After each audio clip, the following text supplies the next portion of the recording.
Sebelum lanjut nonton video ini, jika kalian suka dengan channel Pegawai Jalanan, silahkan kalian support kami dengan cara subscribe dan klik tanda loncengnya.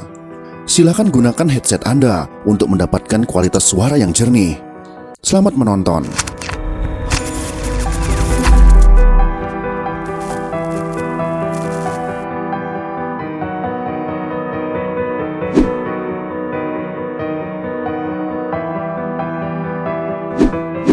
Presiden kedua Republik Indonesia, siapa yang tidak mengenal beliau? Beliau tidak lain dan tidak bukan adalah Presiden Haji Muhammad Soeharto. Lahir dari keluarga petani di Kemusuk, Yogyakarta pada tanggal 8 Juni tahun 1921 dan meninggal di Jakarta pada tanggal 27 Januari tahun 2008 pada usia 86 tahun. Jasanya kepada bangsa dan negara juga tidak bisa disepelekan. Akan tetapi bagi kaum komunis hal ini sangat bertolak belakang. Kaum komunis sangat membenci Presiden Soeharto karena beliaulah yang menghancurkan komunis di negara tercinta ini. Akibat dari dendam dan bencinya mereka, sampai sekarang Presiden kedua Republik Indonesia ini difitnah dengan masif, dengan cara memutarbalikkan fakta sejarah yang sudah tertulis di bangku sekolah dengan sistematis.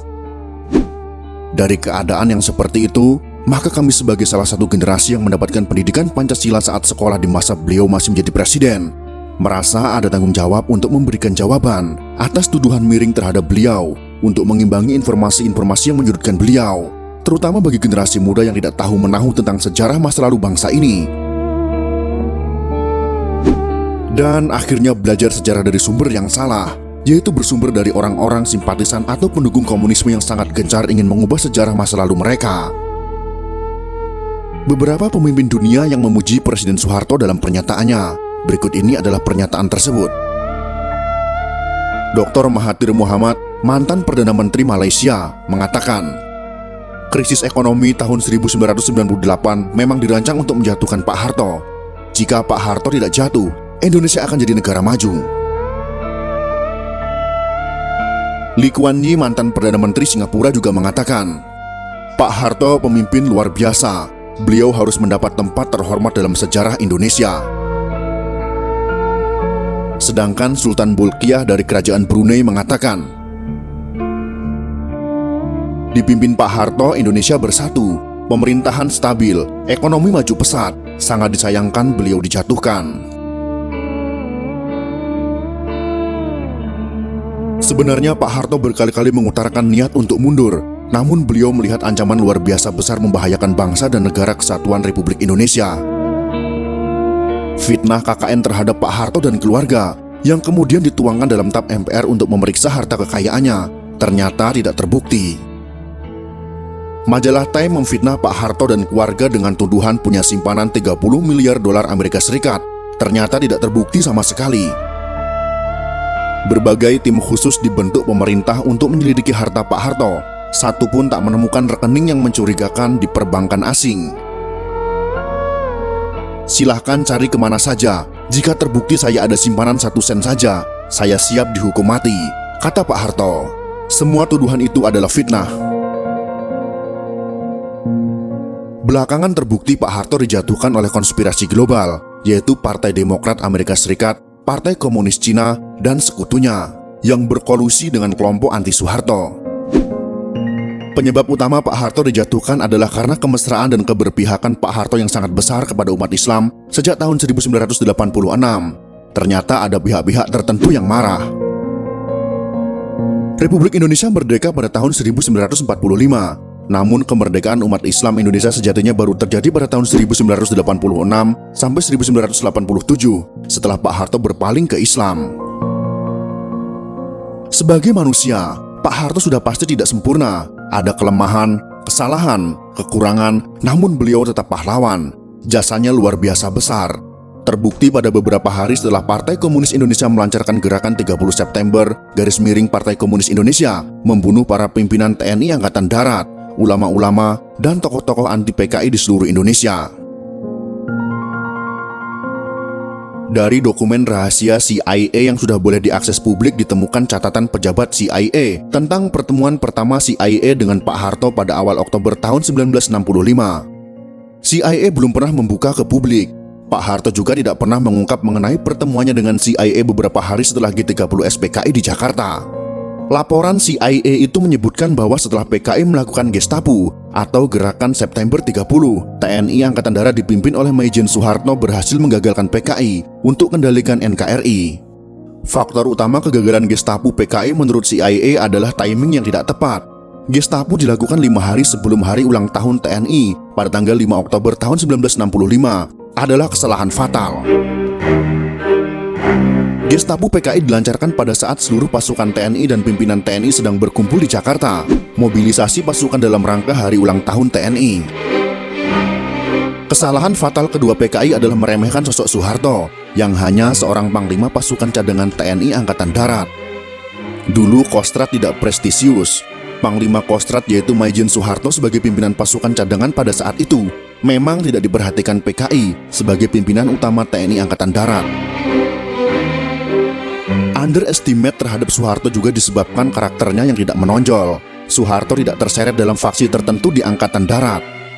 Dalam hal ini yang harus kita ketahui adalah, pada masa itu Kostrad tidak memiliki pasukan tempur. Jadi Maijen Soeharto pada saat itu tidak memiliki pasukan yang siap untuk berperang.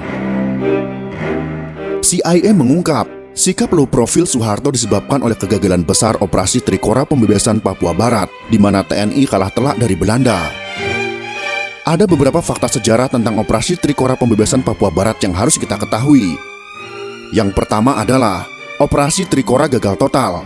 Ribuan anggota TNI gugur di hutan belantara Papua tanpa pernah berperang dengan musuh, yaitu dengan pasukan Belanda.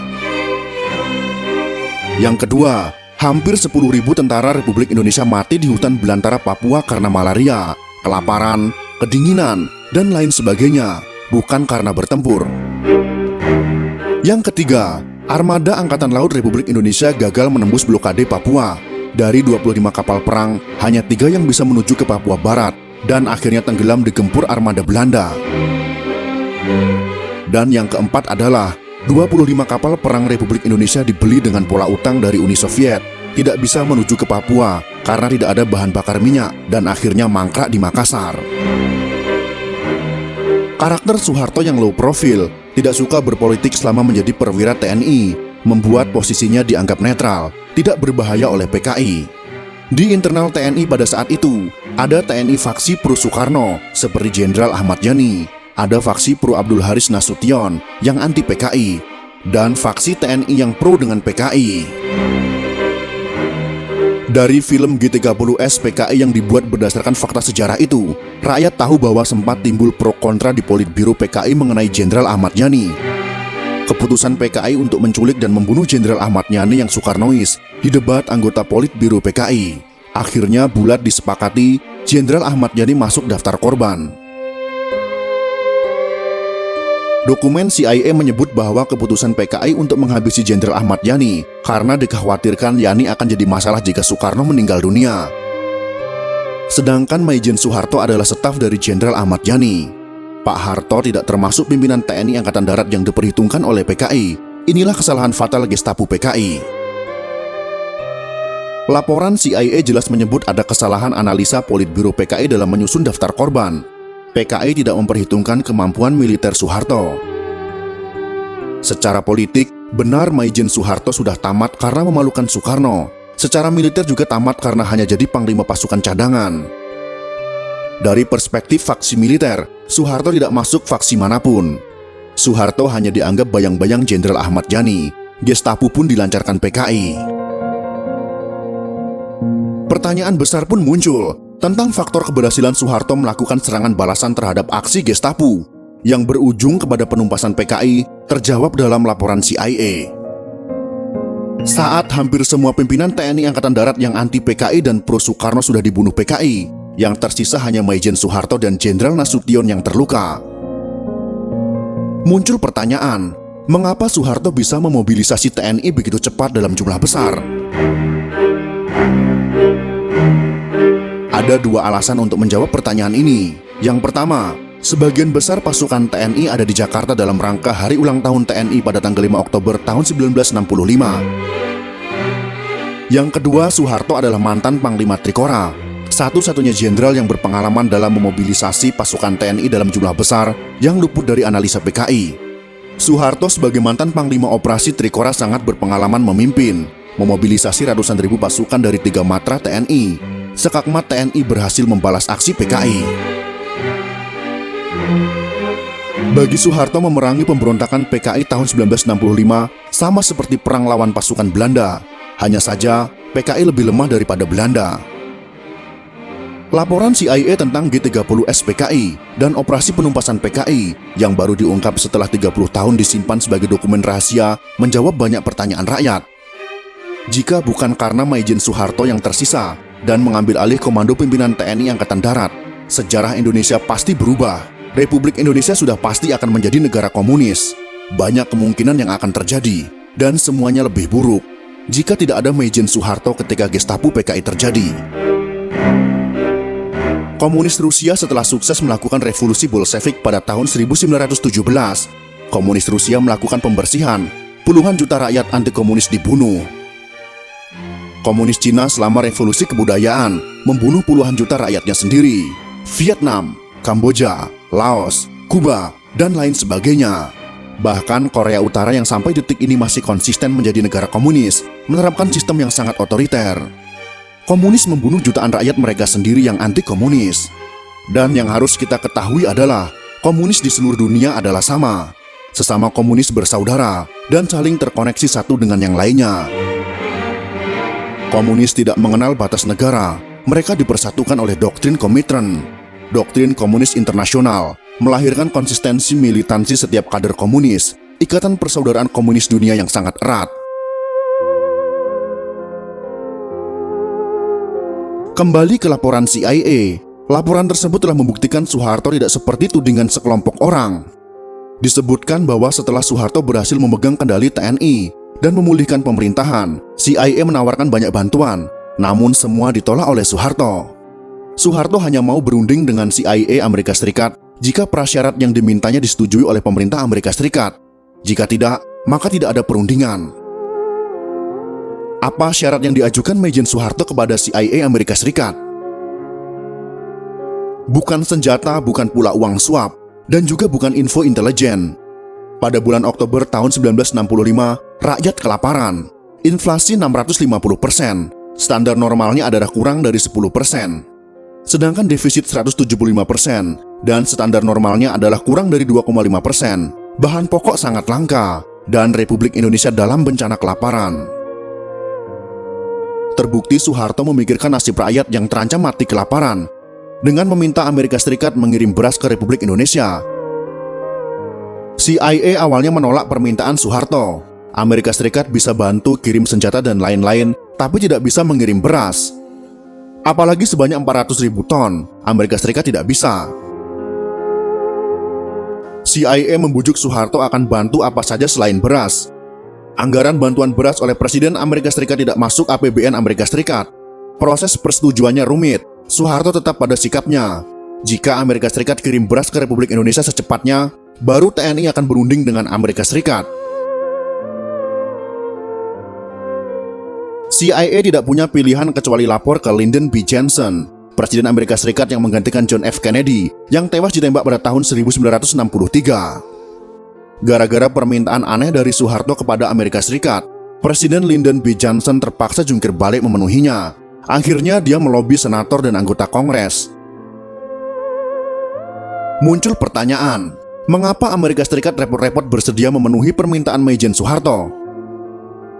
Jawabannya adalah, karena keberhasilan Soeharto menggagalkan PKI berkuasa telah meringankan beban berat Amerika Serikat. Perang dingin Barat versus komunis sedang pada puncaknya. Banyak negara di dunia telah dicengkram oleh komunis. Di Asia Tenggara hampir semua jatuh ke tangan komunis, termasuk negara tetangga kita Malaysia. Keberhasilan TNI Angkatan Darat menggagalkan PKI berkuasa tanpa campur tangan Amerika Serikat merupakan anugerah terbesar untuk Amerika Serikat yang sedang frustasi karena komunis. Kekhawatiran Amerika Serikat bahwa teori domino juga terjadi di Asia Tenggara dipatahkan oleh Soeharto tanpa bantuan Amerika Serikat, yang saat itu sedang trauma karena kalah di mana-mana. Amerika Serikat lega, Asia Tenggara gagal dikuasai komunis. Australia lepas dari ancaman ditelan setan komunis. Karena jika Republik Indonesia jatuh, Australia pasti jatuh, Malaysia apalagi, karena kampanye ganyang Malaysia akan terus digencarkan. Teori domino itu berbunyi, jika di suatu kawasan sudah ada 2-3 negara yang dikuasai komunis, maka negara-negara komunis tersebut akan membantu komunis di negara tetangga. Akhirnya semua negara di suatu kawasan tertentu akan jatuh ke dalam kekuasaan komunis. Sungguh sangat mengerikan. Pemerintah Amerika Serikat sangat berterima kasih atas jasa Soeharto menggagalkan komunis yang berusaha menguasai Republik Indonesia, Australia, New Zealand, Asia Tenggara, dan seterusnya. Salah satu bentuk terima kasih Amerika Serikat adalah dengan menekan Belanda dan pengaruh PBB agar Papua Barat diserahkan kepada Republik Indonesia. Freeport sebagai jaminan Amerika Serikat di Papua. Keberadaan Freeport yang berentitas Amerika Serikat di Papua menjamin keutuhan Republik Indonesia. Tidak ada kekuatan asing yang berani usik Papua sebagai bagian integral NKRI selama Freeport masih ada di sana. Amerika Serikat kemudian membantu revitalisasi alutsista TNI yang berguna dalam operasi penumpasan PKI, juga laporan intelijen dari CIA yang memuat daftar nama-nama kader PKI. Karena kemiskinan atau kebodohan adalah faktor utama tumbuh suburnya komunisme, maka pada rezim Orde Baru diberi pendampingan konsep dan program pembangunan oleh Amerika Serikat. Fakta sejarah itu sekarang diputarbalikkan oleh kader-kader dan simpatisan PKI. Dijadikan fitnah oleh kader PKI untuk menyerang Soeharto dan TNI, terutama TNI Angkatan Darat, yang dari dulu selalu menghalangi keinginan PKI untuk membentuk Angkatan Kelima. Angkatan Kelima adalah ide dan usulan PKI kepada Presiden Soekarno untuk mempersenjatai buruh dan tani, yang mana buruh dan tani tersebut adalah underbow dari PKI. Akan tetapi, Angkatan Darat tidak setuju akan usulan tersebut dan menentangnya. Maka pada akhirnya, jenderal-jenderal yang tidak mendukung PKI dihabisi, dan terjadilah peristiwa G30 SPKI atau Gestapo, Gerakan September 30. Untuk mencegah pembodohan bangsa dari propaganda komunis, langkah TNI untuk memutar kembali film G30 SPKI itu sudah sangat tepat. Itulah beberapa alasan untuk menjawab fitnah yang ditujukan kepada Presiden Soeharto. Semoga informasi ini bisa memberikan penerangan dan jawaban kepada kita semua. Jika kalian suka dengan video ini, silakan berikan jempol ke atas. Dan jika kalian menganggap video ini bermanfaat, maka bagikanlah untuk teman-teman Anda yang lain. Terima kasih sudah menonton.